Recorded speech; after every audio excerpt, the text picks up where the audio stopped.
মায়া মাছ আর 3টে বাটা মাছ আছে, এই দিয়ে পাতলা ঝোল করব পটল আলু দিয়ে। পটল এভাবে কেটে রেখেছি, আলুটা এই ছোটো ছোটো করে কেটে সিদ্ধ করে নিয়েছি একটু। আর মশলা দেবো আদা কাঁচা লঙ্কা বেটে দেবো, আর এই জিরেটা ভেজে গুঁড়ো করে দেবো।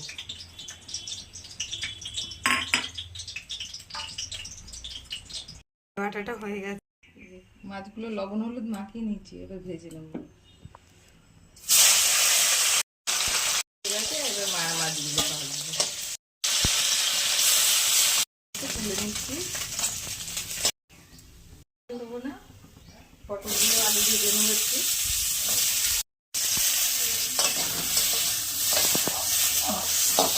হয়ে গেছে, এবার ভাপি রেখেছিলাম আলু দিয়ে দিলাম।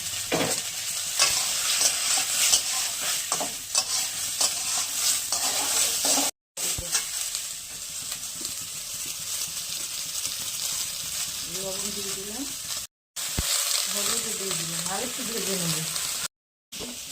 আদা আর কাঁচা লঙ্কা বাটা আছে, তাই দিয়ে দিলাম। গরম জলটা দেবো, একটু কষিয়ে নেবো এবার ভালো করে। এবার এদিকে গরম জল করা আছে, এটা গরম জলটা দিয়ে দিলাম। তারপরে সবগুলো সিদ্ধ নামিয়ে দিচ্ছি, মাছগুলোর মধ্যেই ঢেলে দেবো। এখন অল্প তেল দেওয়া ছিল, এখনো অল্পই দেবো। একটু জিরে আর একটা শুকনো লঙ্কা দিলাম।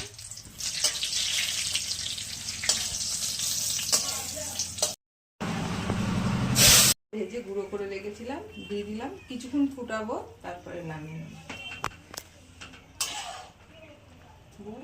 আগেকারের দিনের মতন ঠাকুমা দিদারা যেরকম রান্না করতো না, ঠিক সেইভাবে আমরা রান্নাটা করলাম আজকে শাশুড়ি বৌমা মিলে। আমি ভিডিও করলাম, আমার শাশুড়ি মা রান্না করলো। ভিডিওটা ভালো লাগলে লাইক কমেন্ট অবশ্যই করবেন, এবং কমেন্টে জানাবেন যে কেমন হয়েছে। প্লিজ আমাদের চ্যানেলটাকে একটু সাবস্ক্রাইব করে দিন, সবাই আমাদের পাশে থাকবেন। আর কটা বাটা মাছ দিয়ে আলু পটল দিয়ে পাতলা ঝোল ভাজা মশলা দিয়ে, এইভাবে রান্না করলে একটু তেল মশলাটাও কম লাগে।